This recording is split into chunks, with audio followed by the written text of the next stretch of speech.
Hi, this is Mr. Miller, and today's lesson is solving genetics problems. So, if you would open up the note sheet called Steps for Solving Genetics Problems, let's go for it. So first of all, when solving genetic problems, you will be asked how to determine the genotype ratio and the phenotype ratio of the offspring that result from this cross. And so to solve these genetic problems, we're going to use these important 6 steps that I'll refer back to, okay? And I'll talk about each one at a time as we use it. So we're going to start with the example down here, and we're going to go back to Mendel's peas. And in pea plants, round seeds are dominant over wrinkled seeds. So the first thing I'm going to do is I'm going to underline just that information.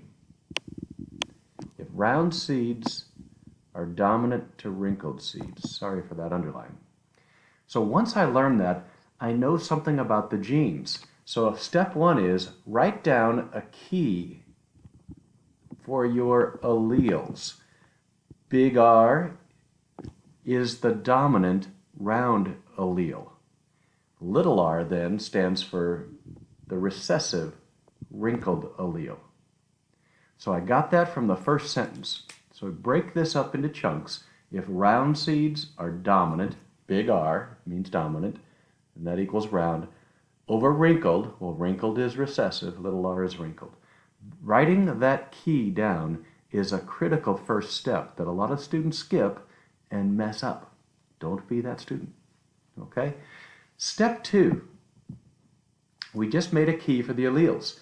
Show the genotype for each parent.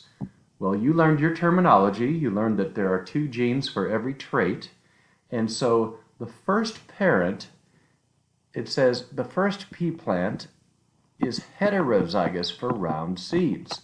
So we know that that parent is big R, little r. They have 1 allele for dominant, 1 recessive. And they would be round-seeded because they have a dominant round allele. Now the second pea plant is homozygous for wrinkled seeds. So homozygous, 2 genes the same. Wrinkled, you have to have the lowercase r's. So step 2 was simply write down what I call the parent cross. Big R, little r is the genotype of the first parent, crossed with or mated with little r, little r. Okay, so now we know what parents we have. Now the deal is this. We learned that when parents pass on their genes, they can only pass on 1 of those alleles. So this first parent could, let's say that's the egg cells being produced. During meiosis, she will pass on either the big R or the little r. It's 50-50 chance. Notice the second parent, which we're calling the male by drawing sperm cells here, we say they can pass on either a little r or a little r. It's their only chance. So step 3 was write down what gametes the 2 parents each could make. Step 4 now is we're going to make a Punnett square, named after that famous scientist Edward Punnett. And anyway, he came up with a way to figure out the possible offspring of this cross. And here's what you do. You take the first parent's genotype right there, the 2 genes, and you write them down the sides of the square with 4 boxes. You take the other parent's possible gametes that they could pass on, and you write them across the top. Now, to be honest, it wouldn't have mattered if I took the big R and little r and wrote them on the top and the little r, little r. Just you pick. I tend to take the first parent and write them down the sides here, and the second parent's gametes and write them there.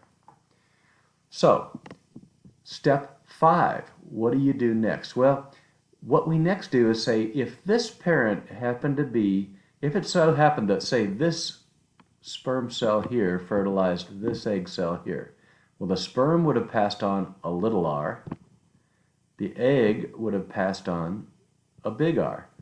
So this child could get a big R and a little r, 1 from each parent. So in the boxes, what we have are the possible genotypes of offspring that these parents could make. And you just take big R, go straight across here to there, little r down, boom, you got it. On the lower row here, this little r could be passed on in the egg and a little r in the sperm, so you get little r here.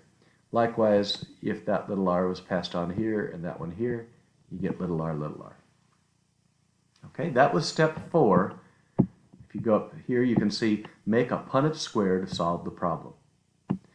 Now, the question often asks you to state the genotype ratio and the phenotype ratio. Okay?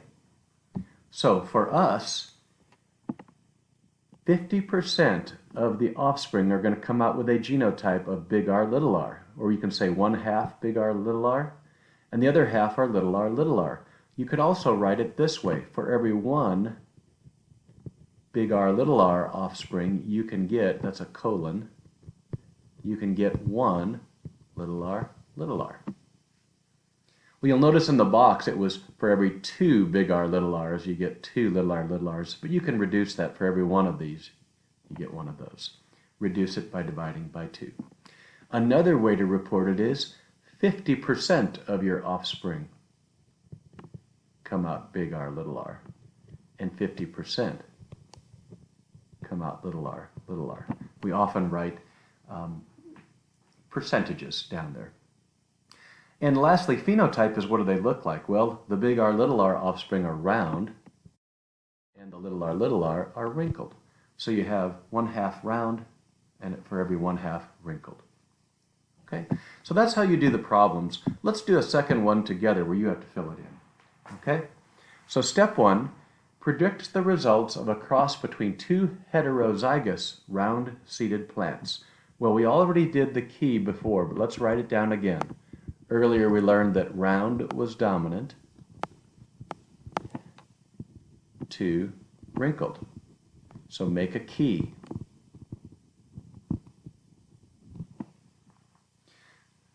Step 2, write down the parents' genotypes. This said there's a cross between 2 heterozygous round-seeded plants. Okay, you have to remember heterozygous means they have 1 gene of each, 1 allele of each. Make the cross. Okay. Step 3, what gametes would the first parent make? Well, they could pass on either the big R allele, I'll just circle it to show that that's a gamete, or the little r. The second parent could pass on the big R. Let's make that a sperm cell so you can see that. Or a little r. Even though in flowers don't really have tails on their sperm, but they do have sperm. Okay, step 4. Use the gametes that could be made by each parent. Write the first parent down the side. So I'm going to put a big R, I'm skipping circling it, and a little r. For the first parent could pass on either a big R or a little r to their offspring. The second parent is the same genotype, so they can also pass on a big R or a little r. Now when we fill in the Punnett square, we go across, big R, and down, big R. Big R across, little r down. Little r across, big R down. Normally we write that big R, little r with the capital letter first, but it doesn't really matter. This offspring has 1 lowercase r and 1 uppercase r allele. And then finally the last one, there's a little r from the one parent and a little r from the second. So that's how you fill in the Punnett square. The genotype ratio, here's how I'm going to write that in a couple ways. For every 1, this one right here is big R, big R. That's their genotype of that offspring. Colon, 2 of them here can come out big R, little r. So I'm going to write 2 big R, little r. This will write for me. And then 1 of them will come out little r, little r. Another way to write that would be 25% or 1/4 come out big R, big R.